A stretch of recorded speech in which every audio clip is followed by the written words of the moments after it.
Louis Vuitton never announced a revolution. But inside the brand, something quietly shifted. No press release, no loud statement. Yet this moment marks the beginning of a new era. Lisa's influence at Louis Vuitton didn't just grow, it skyrocketed, reshaping who luxury now speaks to. And this wasn't accidental. The timing, the positioning, the visibility, all aligned under Frédéric Arnault's strategic direction. In this video, we break down how Lisa Manoband from Blackpink became more than a global face, and why this moment signals a deeper transformation inside Louis Vuitton. At first glance, it looks simple. A global pop icon becomes the face of a luxury brand. We've seen that story before. Celebrities sign contracts, brands get exposure, campaigns run, everyone wins. But what's happening here is different. This isn't about visibility alone. This is about brand value, long-term equity, and how luxury houses are quietly redesigning their future. Lisa didn't enter Louis Vuitton as a traditional ambassador. She entered at a moment when luxury itself was facing a problem. Younger consumers were watching, scrolling, and spending differently. Attention had fragmented. Trust had shifted. Heritage alone was no longer enough. Luxury needed relevance without losing prestige. And relevance is risky. She represented something rare. Global reach without cultural dilution. Massive fandom without feeling manufactured. A personal brand built on consistency, discipline, and performance. Values that luxury brands respect but rarely find in pop culture figures. When Louis Vuitton aligned with her, they weren't chasing hype. They were investing in narrative. And narratives are assets. From the outside, the rise felt sudden. One season she was attending shows. The next, she was defining the visual memory of them. Paris Fashion Week moments didn't feel like appearances anymore. They felt like statements.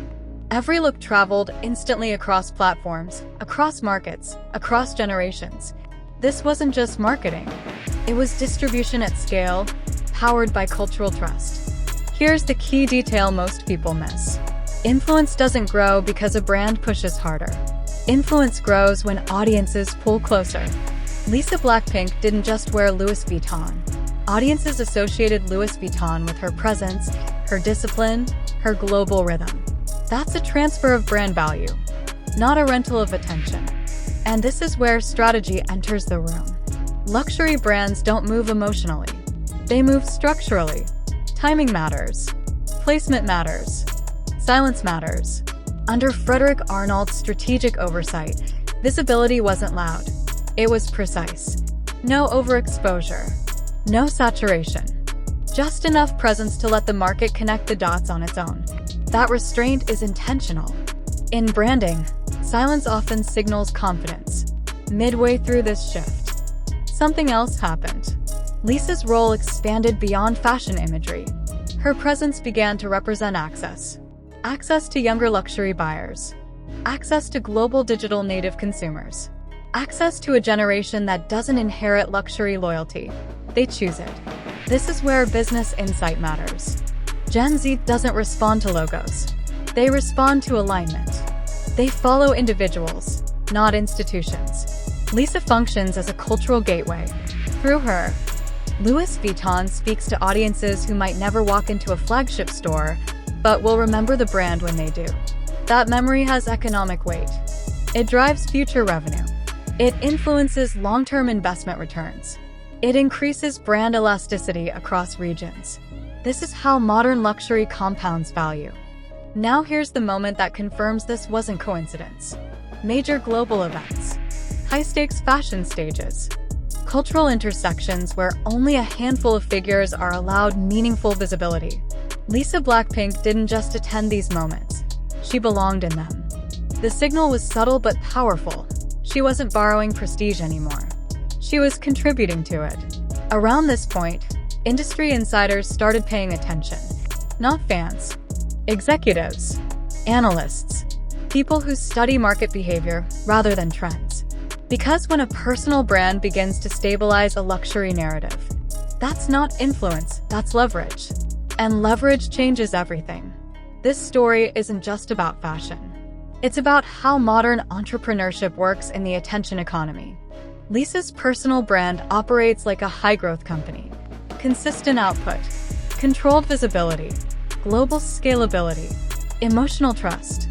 That's why luxury brands don't just sign her, they build around her. As the collaboration matured, the framing evolved. This was no longer about who represents the brand. It became about who the brand is becoming. Louis Vuitton's future audience looks younger, more global, more digitally fluent. She didn't cause that shift, she accelerated it. And acceleration is where strategy shows. Every appearance felt intentional. Every absence felt strategic. That rhythm is hard to engineer. It requires leadership that understands both culture and capital. Frédéric Arnault's role here isn't about spotlight. It's about orchestration, aligning talent, timing, and long-term brand architecture without disrupting heritage. This balance is rare. Many luxury brands fail here. They either chase youth too aggressively or protect tradition too tightly. Louis Vuitton found a middle path, and she became the bridge. The climax of this story isn't a single event. It's a realization. Luxury is no longer defined solely by craftsmanship or price. It's defined by cultural relevance that lasts longer than a season. Lisa represents durability in an industry addicted to novelty. That durability has emotional power. Fans don't just admire her success, they trust it. That trust transfers. It builds loyalty. It keeps viewers watching, buyers waiting, and brands investing. In the end, this isn't about a celebrity partnership. It's about how influence is structured in 2026. About how branding, marketing, and entrepreneurship intersect in real time. About how smart businesses quietly move while everyone else watches the surface. Louis Vuitton didn't announce a revolution. They didn't need to. They aligned with someone who already embodied one. What makes this story even more powerful is what didn't happen. There was no forced narrative, no aggressive announcement, no attempt to explain the strategy to the public. And in luxury, that restraint is everything. Because the strongest brands don't ask for attention. They let the market notice the shift on its own. Lisa's presence inside Louis Vuitton began to function like a long-term investment rather than a short-term campaign. Every appearance reinforced consistency. Every global moment added depth. Over time, audiences stopped asking why she was there. They accepted that she belonged there. That's the moment when branding turns into belief. And belief is the most valuable currency in marketing. Luxury buyers don't just purchase products. They buy into identity, aspiration, and future relevance. Lisa's personal brand operates in that exact space. Disciplined, global, culturally fluent. She represents a generation that doesn't separate art, business, and influence, they merge them.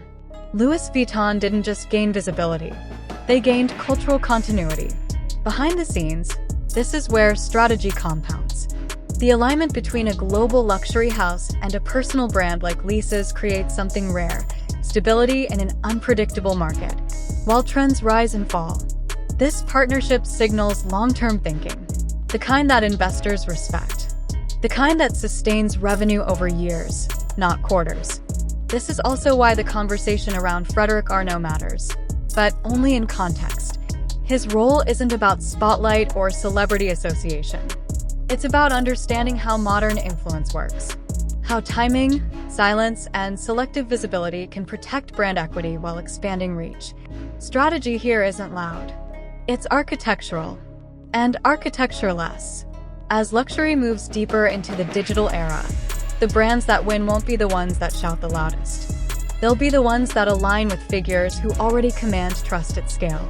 Lisa isn't chasing relevance. She defines it naturally.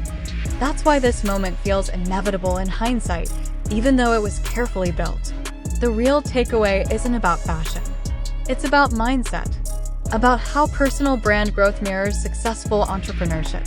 Focus, consistency, strategic partnerships, long-term vision. Lisa's journey inside Louis Vuitton reflects how modern success is structured, quietly, deliberately, and with global awareness. And this is why the story resonates beyond fandom. It speaks to creators, founders, marketers, and anyone watching how influence turns into power. Not overnight, but through alignment. Louis Vuitton didn't change who they were. They evolved who they speak to. And Lisa Blackpink became the signal of that evolution. If you're interested in how modern brands are built, you're already part of the shift. How personal influence turns into economic power. How strategy shapes culture long before it ever reaches the headlines. Stay connected here for deeper breakdowns where culture meets business. If this perspective resonated with you, make sure to like, subscribe, and turn on notifications for more exclusive insights. We break down the story behind Lisa's influence at Louis Vuitton, where business, branding, and global impact truly connect.